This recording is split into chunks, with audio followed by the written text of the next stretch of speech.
Hari ini kita akan belajar bahasa Indonesia dengan materi penyusunan cerpen. Nah, di pertemuan sebelumnya kita sudah membahas tentang struktur dan aspek kebahasaan cerpen. Untuk yang sekarang kita akan melanjutkan dengan materi penyusunan cerpen kelas 9.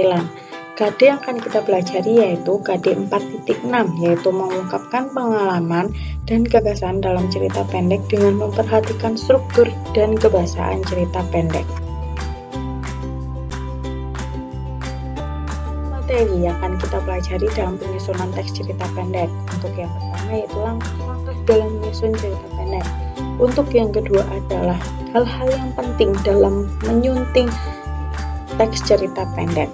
Nah, untuk yang pertama yaitu langkah-langkah menyusun cerpen. Yang pertama yaitu menentukan tema terlebih dahulu. Untuk yang kedua yaitu menentukan sudut pandang. Untuk yang ketiga yaitu menentukan tokoh dan perwatakan. Untuk yang keempat adalah menentukan latar setting. Nah, untuk yang terakhir adalah menyajikannya peristiwa dalam bentuk alur cerita.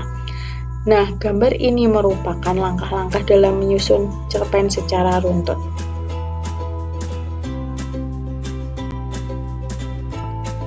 Yaitu menyajikan peristiwa yang ditentukan dalam alur cerita.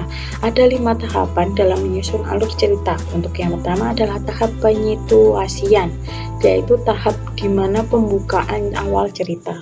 Untuk yang kedua adalah tahap pemunculan konflik. Untuk yang ketiga adalah tahap peningkatan konflik. Jadi setelah muncul konflik, maka konflik itu berjalan dengan meningkat. Nah, setelah itu di tahap puncak konflik atau klimaks. Untuk tahap yang terakhir adalah penyelesaian konflik atau solusi dari masalah dalam cerpen tersebut. Kedua yaitu menyunting cerita pendek. Unsur apa saja sih yang perlu dalam disunting dalam cerita pendek? Untuk yang pertama adalah kesalahan tulisan atau biasa disebut dengan typo. Untuk yang kedua adalah pilihan kata.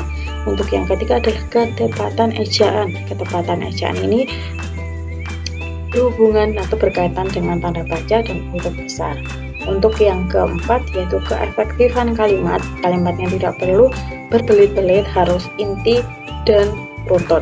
Untuk yang terakhir adalah keterpaduan antar paragraf. Materi untuk hari ini yaitu langkah-langkah dalam menyusun cerita pendek dan menyunting cerita pendek. Jangan lupa belajar dan jangan lupa dicatat. Untuk pertemuan besok kita akan bahas kembali. Nah, sebelumnya terima kasih. Wassalamualaikum warahmatullahi wabarakatuh.